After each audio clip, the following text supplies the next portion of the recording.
Today's story is The Buckwheat from the fairy tales of Hans Christian Andersen. Very often, after a violent thunderstorm, a field of buckwheat appears blackened and singed, as if a flame of fire had passed over it. The country people say that this appearance is caused by lightning, but I would tell you what the sparrows say, and the sparrow heard it from an old willow tree which grew near a field of buckwheat, and is there still. It is a large, vulnerable tree, though a little crippled by age. The trunk has been split, and out of the crevice grass and brambles grow. The tree bends forward slightly, and the branches hang quite down to the ground just like green hair.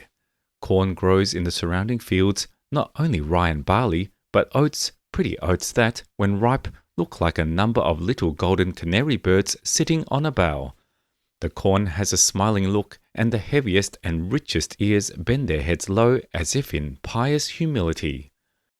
Once there was also a field of buckwheat, and this field was exactly opposite to old willow tree. The buckwheat did not bend like the other grain, but erected its head proudly and stiffly on the stem. "I am as valuable as any other corn," said he, "and I am much handsomer. My flowers are as beautiful as the bloom of the apple blossom, and it is a pleasure to look at us.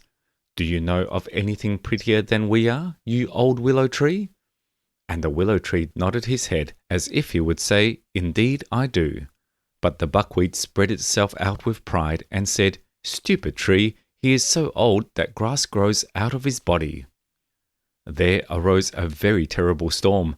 All the field flowers folded their leaves together or bowed their little heads while the storm passed over them, but the buckwheat stood erect in its pride. "Bend your head as we do," said the flowers. "I have no occasion to do so," replied the buckwheat. "Bend your head as we do," cried the ears of corn. "The angel of the storm is coming. His wings spread from the sky above the earth beneath. He will strike you down before you can cry for mercy." "But I will not bend my head," said the buckwheat. "Close your flowers and bend your leaves," said the old willow tree. "Do not look at the lightning when the cloud bursts. Even men cannot do that.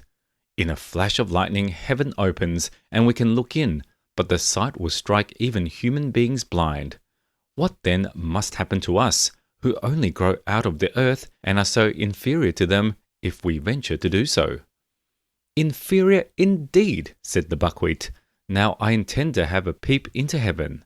Proudly and boldly he looked up, while the lightning flashed across the sky as if the whole world were in flames.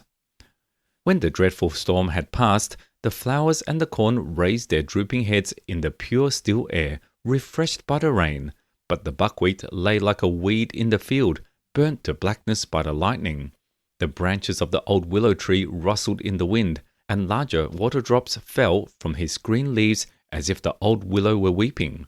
Then the sparrows asked why he was weeping, when all around him seemed so cheerful.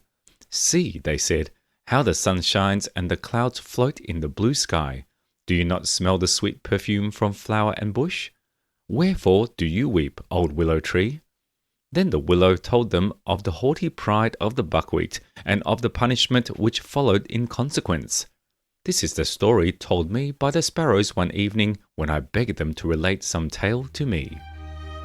We hope you enjoyed the story. Subscribe for more. See you next time.